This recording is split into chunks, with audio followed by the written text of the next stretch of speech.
નમસ્કાર મિત્રો, આપનું સ્વાગત છે આપની YouTube ચેનલ VLA વર્લ્ડમાં। મિત્રો, આજે આપણે ભારત સરકારની એક અદ્ભુત યોજના વિશે જાણીશું જેનું નામ છે સાયકલ સહાય સબસિડી યોજના।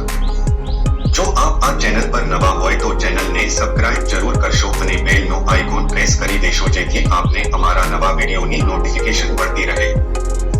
સાયકલ યોજનાની અરજી ફોર્મ યોજનાના નીતિ નિયમો નીચે મુજબ છે। એક આ યોજનાનો લાભ 18 વર્ષ કે તેથી ઉપરના તમામ વ્યક્તિને મળશે। જે માટે અરજી કરનાર વ્યક્તિએ અરજી કરતી વખતે પોતાનો આધાર કાર્ડના ફરજિયાત રૂપે દર્શાવવાનો રહેશે। બે સત્રહુ યોજના અન્વયે લાભાર્થીઓને પહેલાના ધોરણે અને નિયત શરતોને આધીન સાયકલ પ્રમોશન યોજનાનો લાભ મળનાર હોય ત્યારબાદ રજૂ થયેલ અરજી માટે આખરી નિર્ણય કચેરીનો રહેશે। આ યોજના અંતર્ગત સાયકલની ખરીદી યોજનાની અમલ તારીખ 15 જુલાઈ 2019 કે ત્યાર પછીના સમયમાં થયેલી હોવી જોઈએ જેનું સહિતનું બિલ ચેસીસ નંબર સાથેની વિગતો નિયત અરજી ફોર્મ જરૂરી આધાર પુરાવા સાથે રજૂ કરવાની રહેશે। આ યોજનાનો લાભ મેળવવા અરજી કરનારના નામનું જ સાયકલ ખરીદીનું બિલ રજૂ કરવાનું રહેશે। તેમજ યોજનાની અમલ તારીખ બાદ ખરીદ કરેલ સાયકલ પર લાભ મળવાપાત્ર રહેશે। 5 રિસેલ કરેલ કે જૂની ખરીદેલ સાયકલ પર આ યોજનાનો લાભ મળશે નહીં। 6 સાયકલના ટાયરની સાઇઝ 24 ઇંચ કે તેથી વધુ હોવી જોઈએ। નાના ટાયરવાળી ટ્રાયસિકલ માટે આ યોજનાનો લાભ મળવાપાત્ર થશે નહીં।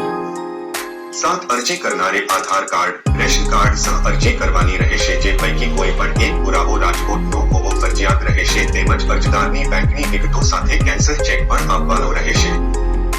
જો આપ આ ચેનલ પર નવા હોય તો ચેનલને સબસ્ક્રાઇબ જરૂર કરશો અને બેલનો આઇકોન પ્રેસ કરી દેશો જેથી આપને અમારા નવા વિડીયોની નોટિફિકેશન મળતી રહે। 8 અરજીની સાથે સાયકલ ખરીદીના વાળું ડુપ્લિકેટ બિલ અથવા ઝેરોક્ષ પર સાયકલ એજન્સીના સંચાલકના સહી સિક્કા કરવાના રહેશે। 9 આ યોજનાનો લાભ મેળવવા નિયત કરેલ અરજી ફોર્મ જરૂરી વિગતો ભરી તેમાં દર્શાવેલ આધાર પુરાવા સાથે રજૂ કરવાનું રહેશે અન્યથા અરજી મંજૂર કરવામાં આવશે નહીં। 10 જરૂર જણાયે અરજદારે ડોક્યુમેન્ટ વેરિફિકેશન અર્થે ઓરિજિનલ બિલ, અન્ય ડોક્યુમેન્ટ તથા સાયકલ વેરિફિકેશન અર્થે સાયકલ રૂબરૂ જે તે બોર્ડમાં રજૂ કરવાની રહેશે। 11 આ યોજના રાણકામના કે રાજકોટ મહાનગરપાલિકાની હદ બહારના વિસ્તારના લોકોને આ યોજનાનો લાભ મળી શકશે નહીં। જે માટે અરજદારે રાજકોટના રહેવાસી હોય તેવું આધાર કાર્ડ અથવા રેશન કાર્ડ રજૂ કરવાનું રહેશે। 12 આ યોજના અંતર્ગત 1000ની સબસિડી અરજદારના બેંકના ખાતામાં જ જમા કરવામાં આવશે, અન્ય કોઈ પણ રીતે મળશે નહીં। રાજકોટ મહાનગરપાલિકા દ્વારા સત્રહુ બિલ જમા કરવા માટે આશરે 2 માસથી 3 માસના સમય દરમિયાન સબસિડીની રકમ આપના બેંક ખાતામાં જ જમા થશે।